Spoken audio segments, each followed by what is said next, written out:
Hello.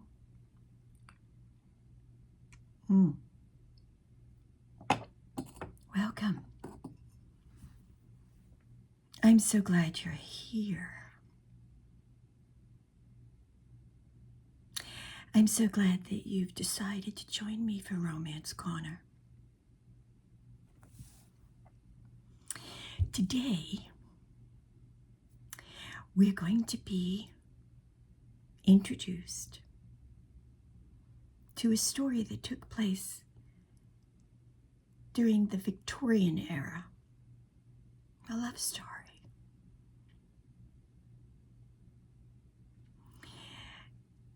The Victorian era was between 1837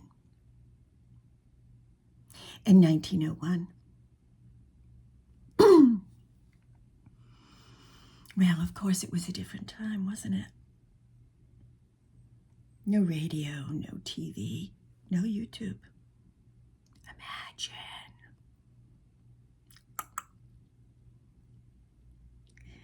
But people still fell in love, just like they do today. And had a courtship, just like they do today. And got married. And that's the story we're going to tell. I found out about this story when I found this beautiful antique book somewhere along my life. In some store somewhere along my life. And I was captivated by the story, but more importantly by the inscription in the book. It's the story of James Taylor, not the singer. James Bernard Taylor. And it's 1872. And James is getting married that very day. But James is very interested in a book that has just been published that very year of 1872.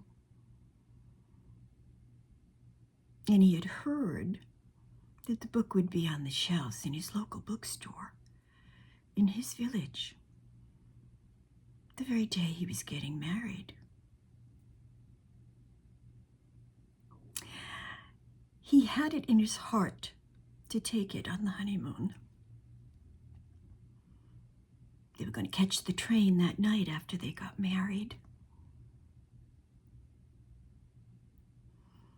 But he had some trouble getting the book. But like all the good love stories, turned out happy in the end. So let's take a look, shall we? And if you like this story, I'll do more on other books, other romances, other lives. And if you enjoy this, won't you subscribe? Please give me a comment. I have received of late the loveliest comments. I thank you for that. I have such gratitude for that. So, shall we get started on our story of James and his bride? Now, history does not record what her name was. The inscription doesn't say. But I suppose we could name her. Why don't you name her? Put it down in the comments. Tell me what you think. In 1872, her name might have been. That could be fun to discuss. You know, then she would have, well, maybe, or a cameo like this. Or possibly earrings like this. Or a bracelet like this. Or this. Well, if James gave her a ring, many times the ring would be used for the engagement and the wedding. One ring. Garnets were very popular. Oh, I just happen to have one. And here it is. It would have looked, well, something like this.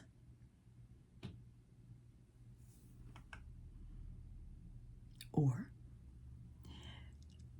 rough cut diamonds like this one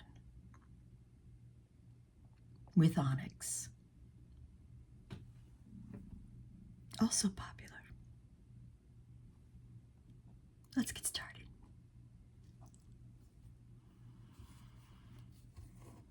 This is our book for today.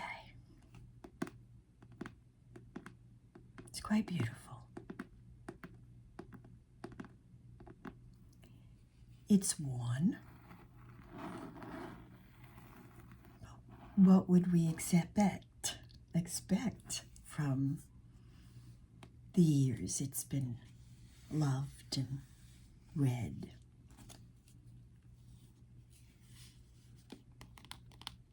Look at that binding. Quite beautiful as well. It looks lovely sitting on my bookcase. One of my favorite books. Do you have a favorite book? Let me know. And the pages. Worn in.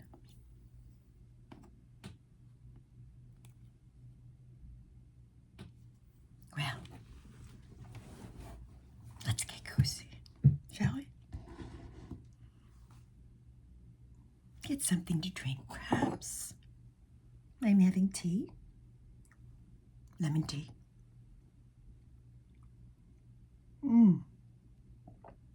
So good.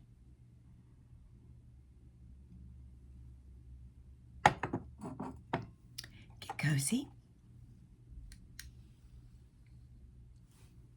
Let's go.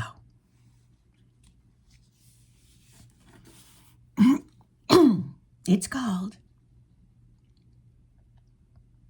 Their Wedding Journey by H.D. HOWELL'S.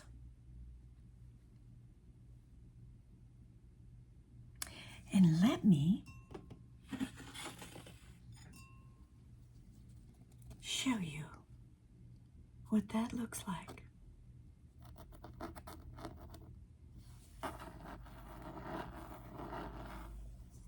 So beautiful.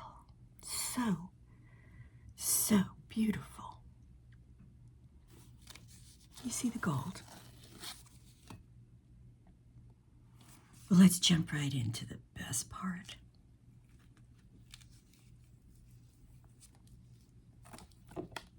The inscription.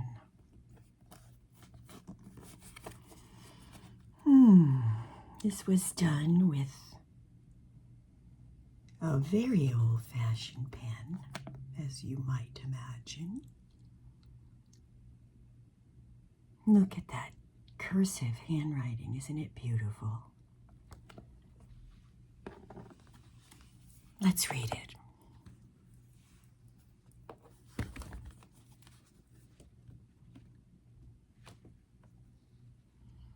Bought on the day of his wedding, January 1st, 1872.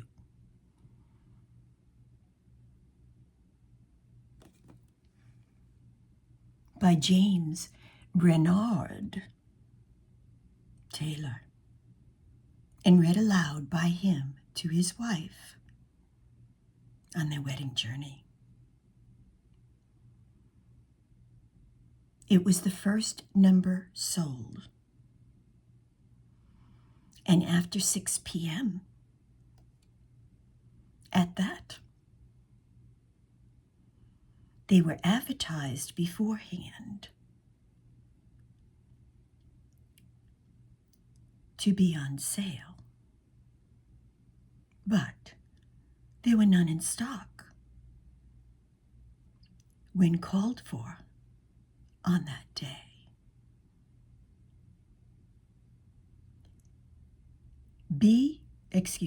JBT, his initials, of course. JBT called at 6 p.m. and they were in the domicile, but they weren't on the shelves yet.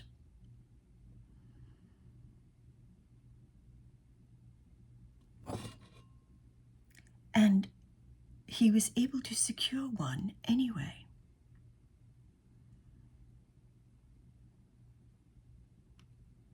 And he was married at 7:30.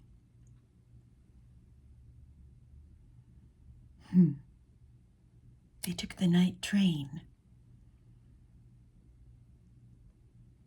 to New York with bride and book. They took the night train with bride and book.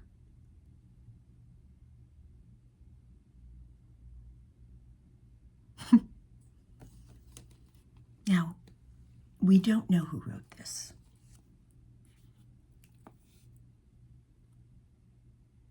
We can assume that possibly it was James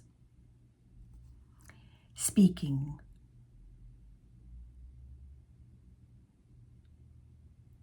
about what had happened, so it could be remembered, or maybe the bride. Well, we don't know. We'll never know, but that's okay. But there's more. They took this book, and he read this book to his wife on their journey, on their honeymoon.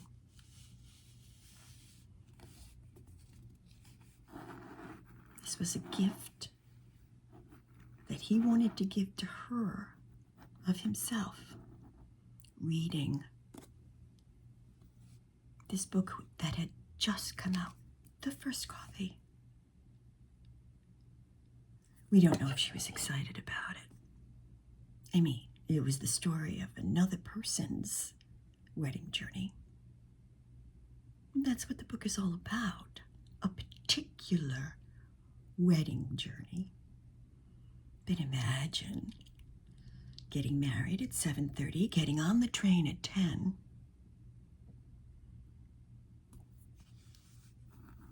and he had purchased for her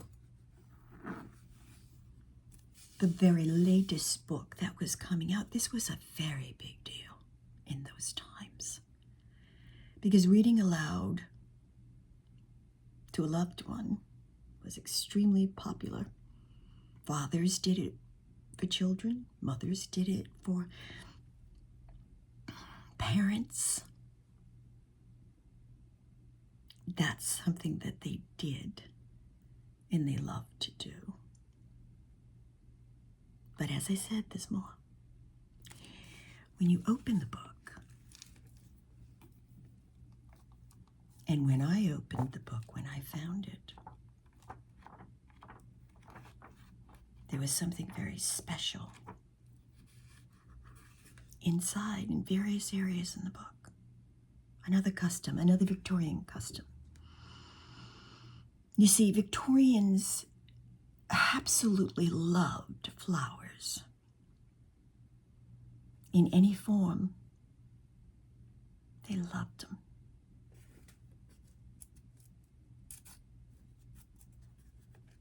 And I'm going to carefully show you this. It was 1872. It's 2024, and look what remains in the book.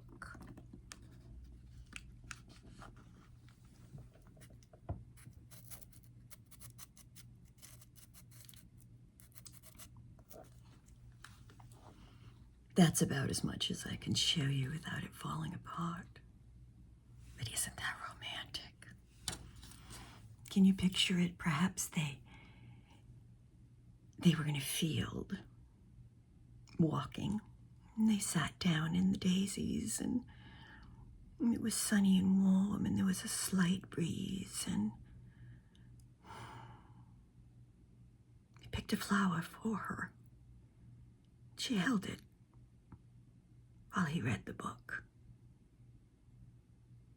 And she took a long sigh because she was so happy. And then she put that flower in the book to always remember it that day with the love possibly of her life. You see, the Victorians were very romantic. The illustrations in this book are very simple. Very simple indeed. But also incredibly charming.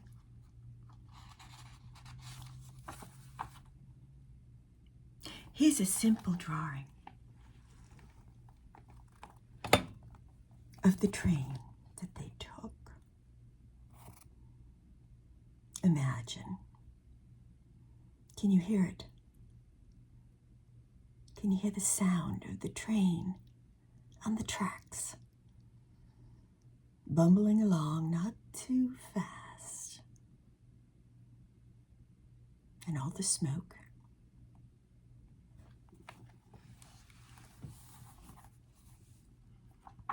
We don't know if it was a sleeper train or what it was. But we do know that they were on their way, starting out a new life. The two of them. Perhaps he sat in that train with her, holding her hand.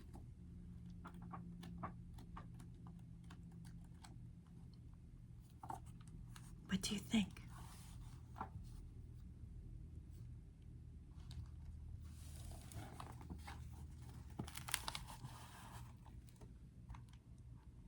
I choose to think he did hold her hand.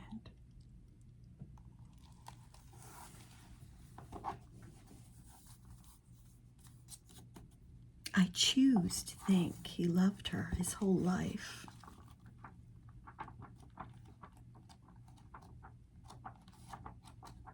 I choose to think that she loved him. And why not? He had struggled to get this book for her.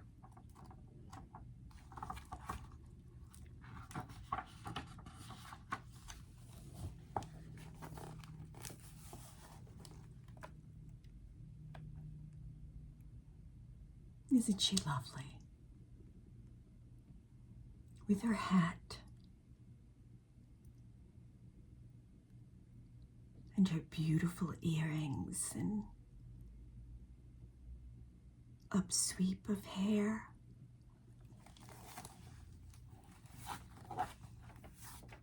So charming. I love the way the pages sound.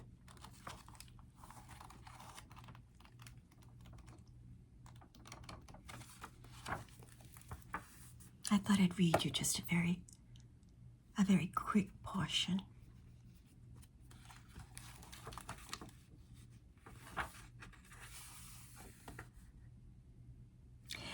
first page says, their wedding journey. 1. The outset. They first met in Boston, but the match was made in Europe, where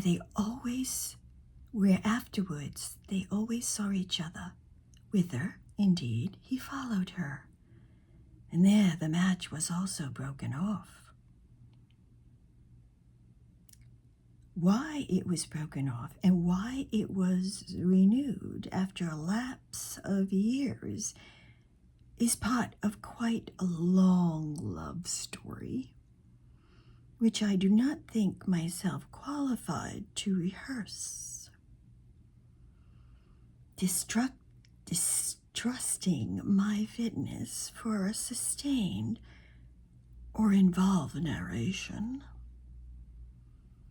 though I am persuaded that a skillful romancer could turn the courtship of Basil and Isabel March to excellent account. Fortunately for me, however,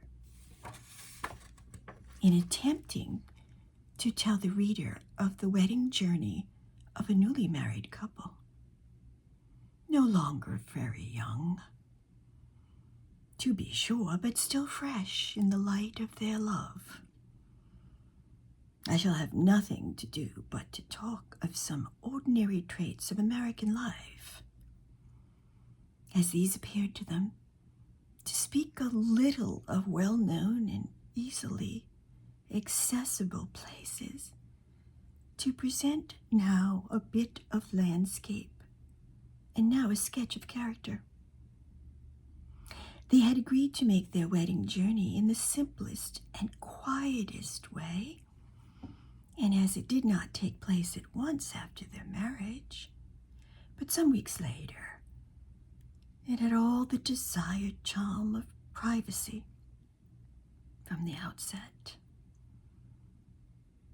How much better, said Isabel, to go now when nobody cares whether you go or stay, than to have started off upon a wretched wedding breakfast, all tears and trousseau, and had people wanting to see you aboard the cars.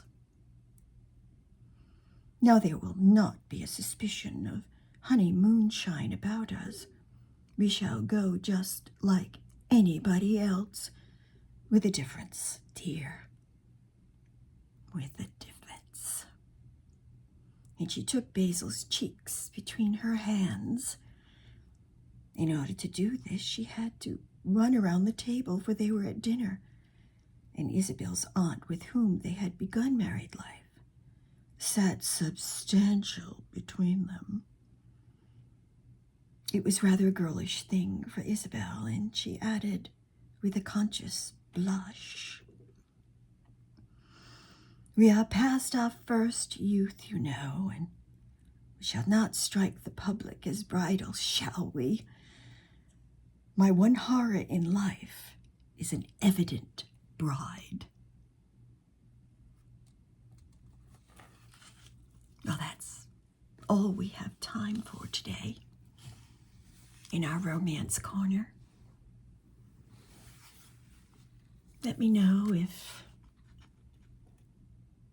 you enjoyed this romance.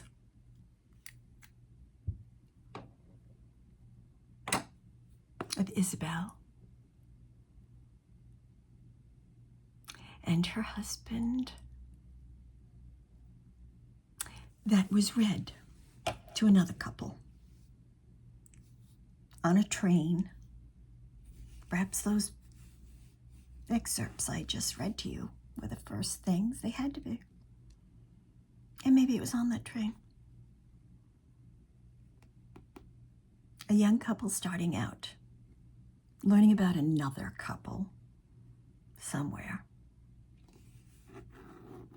and told in this book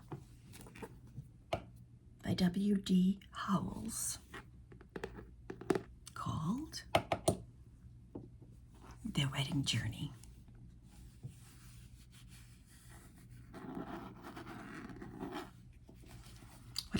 blessing to have found this book. Please subscribe. Hit that like button. Let me know what you think the name was of James Bernard Taylor's bride in 1872. Put a comment in. Let's talk about it. If you like this video, let me know, and I'll do some more on other romances and other loves and all of that. But for now, I've got to go. But I'll be back. Please join me. As always, blessings to you, and I hope to see you soon. Goodbye from Romance Corner.